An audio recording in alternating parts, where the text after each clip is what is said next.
The NATO welcome ceremony is about to get underway here. This is a summit aimed at strengthening ties, but President Trump is already throwing punches, raising serious questions about the United States' commitment to standing with its closest allies. Skipping the pleasantries, President Trump not holding back this morning, taking aim at allies during a breakfast with NATO's Secretary General before the summit even officially started. Many countries are not paying what they should. Mr. Trump doubling down on his criticism that several NATO countries don't pay their fair share in defense, but taking direct aim at Germany, accusing the country of paying too little and of being controlled by Russia. Germany is a captive of Russia because they supply. They got rid of their coal plants. They got rid of their nuclear. They're getting so much of the oil and gas from Russia. And even pushing back when publicly pressed by the NATO Secretary General. Understand that we are stronger together than apart. But how can you be together when a country is getting its energy from the person you want protection against or from the group that you want protection? Because we understand that when we stand together, also when dealing with Russia, we are stronger. No, you're just making Russia richer.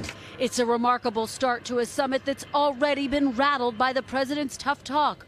On Tuesday, the European Council president warned Mr. Trump. Dear America, appreciate your allies. After all, you don't have that many.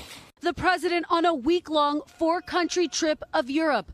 On his agenda, a stop in Britain, where Prime Minister Theresa May faces a government in crisis over Brexit. Then an audience with Queen Elizabeth. Next to Scotland for a visit to one of his golf properties. And finally, a face-to-face with Russian President Vladimir Putin. Mr. Trump raising eyebrows by striking this conciliatory tone toward Putin. Frankly, Putin may be the easiest of them all. Who would think? Senior administration officials insist in that one-on-one meeting, Mr. Trump will confront President Putin over thorny issues, likely including interference in the election and Russia's 2014 invasion of Crimea. But Democrats say they're skeptical. It's even worse for him to meet with a very, very clever, out-for-himself man like President Putin alone. And Kristen, I mean, just to go back to what went on this morning in Brussels, Belgium, I mean, this is one of these NATO summits. Usually it's all diplomatic niceties and maybe a croissant. To hear this kind of bubble up and boil over right before the cameras is incredible.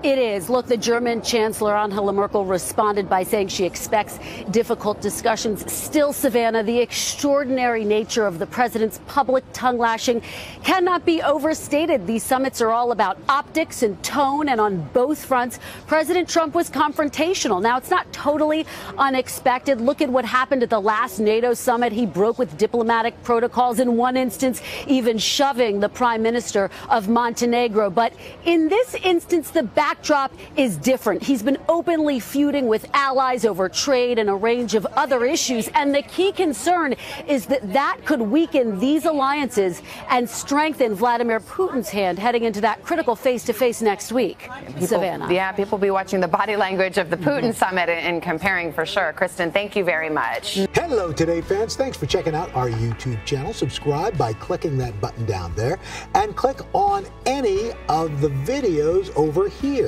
to watch the latest interviews, show highlights, and digital exclusives.